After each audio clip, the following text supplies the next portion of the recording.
여러분 안녕하십니까? 이번 시간에는 북한군 갈 때까지 갔다라는 소식을 전달해 드리도록 하겠습니다. 북한군의 가장 큰 문제는 뭐니 해도 마약 문제입니다. 북한에서 흔히 얼음, 삥두라고 불리는 이 마약 문제. 그래서 지금 북한군이 이 삥두 문제 때문에 갈 때까지 갔다라는 소식들이 계속 들려오고 있습니다. 잘 아시는 것처럼 고난의 행군 이후에 1996년부터 2005년 이 사이에 북한에서는 약이 없어서 해열제로도 삥두를 쏟고 또 홍역이라든지 온갖 질병으로 약이 없다 보니 이 삥두를 활용한 건 사실입니다. 또한 북한의 이 삥두는 이 북한의 39호실, 그러니까 김정은의 개인 은행이라고 할 수 있는 이 39호실에서 대대적으로 생산을 해서 국가안전보위성, 사회안전부, 그러니까 한마디로 공권력 기관들이 해외에서 팔아먹은 게 그 단초가 되겠습니다.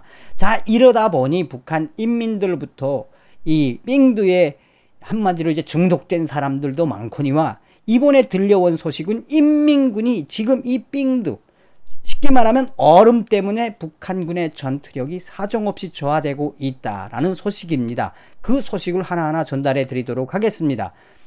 월스트리트 저널이 DMZ에서 민사행정경찰, 민경으로 근무하던 일종의 특수부대지요. 이 노승민 씨의 이야기를 소상하게 전하면서 여기서 뭘 이야기했느냐. 이 노 씨는 지금 DMZ에 있는 최정예 부대, 민경은 아무나 못 갑니다.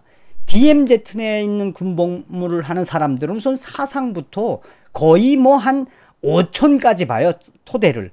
그러니까 민경에는 북한의 당간부 자네들도 민경을 많이 보냅니다. 자, 이런 민경에조차 뭐가 있다? 부패와 폭력, 사기는 당연하고 이 마약 흡입이 만연되어 있다라고 월스트리트 저널의 인터뷰에서 소상하게 밝혔습니다.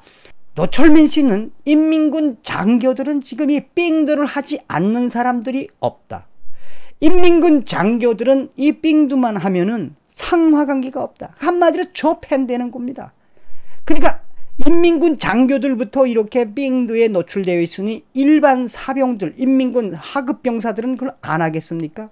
또한 일반 인민군 하급병사들, 중급병사, 상급병사로 나눠지는 이 하급병사들은 이미 고등중학교를 다니면서 청소년 때 삥두를 하던 사람들도 입대를 합니다.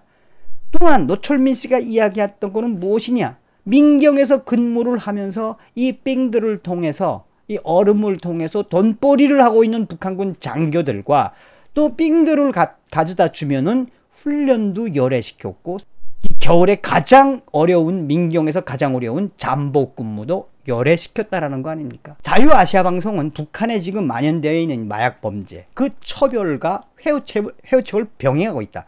무엇이냐? 북한군에서 하도 많이 빙두를 하고 있다 보니 이제는 자진 신고하는 사람들은 좀 처벌을 덜 하고, 그리고 자진 신고하지 않고 몰래 계속해서 빙두를 하는 사람은 뭐까지 시킨다? 총살까지 시킨다라고 전하고 있습니다. 범죄자들에 대한 공개 군사재판을 진행하고 있으며, 그러나 자수할 경우 가벼운 처벌을 받을 것이라며 회유책도 제시하고 있다. 함경북도의 한 군 관련 소식통은 7월 13일 인민무력성 사법기관들에서 검열조를 편성해서 각 부대에 내려보내서 지금 현재 인민군에 만연되어 있는 이 삥두에 대해서 쉽게 말해서 자수하라고 이제 강조하고 있는데, 점점점 이 삥두의 실태는 나아지질 않고 있다. 민간인들의 경우 대개 군부대의 명판, 이름을 빌려 무역을 비롯한 외화벌이를 전문하는 장사꾼들이라며 북한군 과학연구소나 민간 화학기업소에서 생산된 이 삥두를 수시로 흡입하고 높은 가격으로 판매하고 있다며, 인민군 장교들과 나아가서 무역 일꾼들이 공범이 돼서 뭘 하고 있다? 바로 이 삥두를 통해서 돈벌이를 하고 있다. 이러니 북한군이 갈 때까지 간 거 아니겠습니까? 소식통은 또 공개재판에 회부된 대상들의 범죄 형태를 보면 삥두를 전문적으로 날라주고 돈벌이를 하는 대상, 사회에 있는 민간인을 통해 삥들을 구입하여 사용한 대상들이라며 공개재판에서는 죄가 엄중한 대상들에 한해서는 사형까지 강력한 처벌을 예고하는 한편, 그런데 이렇게 하더라도 이 인민군들의 삥드는 막을래야 막을 수가 없습니다. 이미 인민군 장성들부터도 이 삥드에 중독된 사람들이 허다하거든요.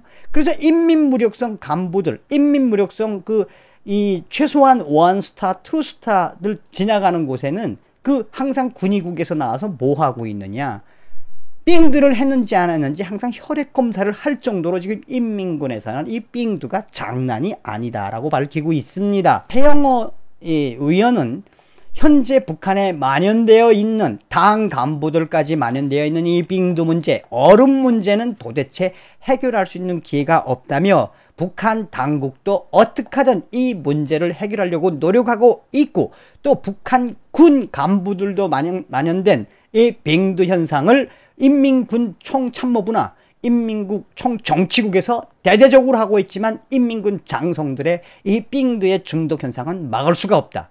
북한 스스로 해결할 수는 없다. 현실적인 문제는 북한 체제의 속성상 돈벌이가 되는 이 삥들을 없애는 것은 매우 어려운 지경에 이르렀다.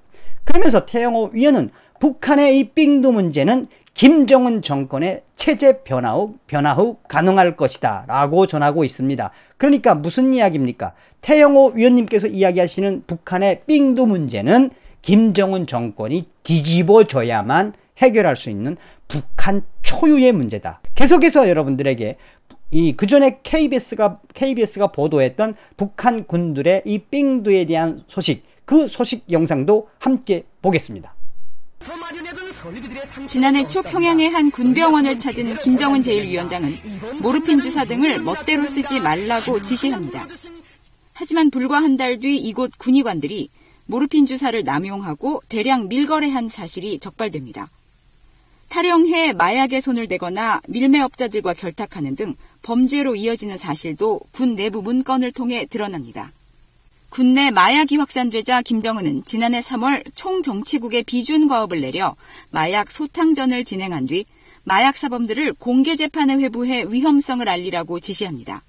한 달간 자수기간을 줘 선처하되 적발된 경우엔 엄하게 처벌하라는 겁니다. 김정은이가 그랬다고 하더라고요. 조선인민의 70%가 지금 마약에 손을 대고 있다. 심한 경우 총살까지 하고. 특히 마약 복용 후 환각작용으로 인한 부대 내 사고도 잇따르는 것으로 전해졌습니다. 마약을 하면은 겁이 없으십니다. 자기한테 이제 욕을 했거나 무슨 이제 구타를 했던 그런 지휘관에 관해서 사살을 하는 거죠.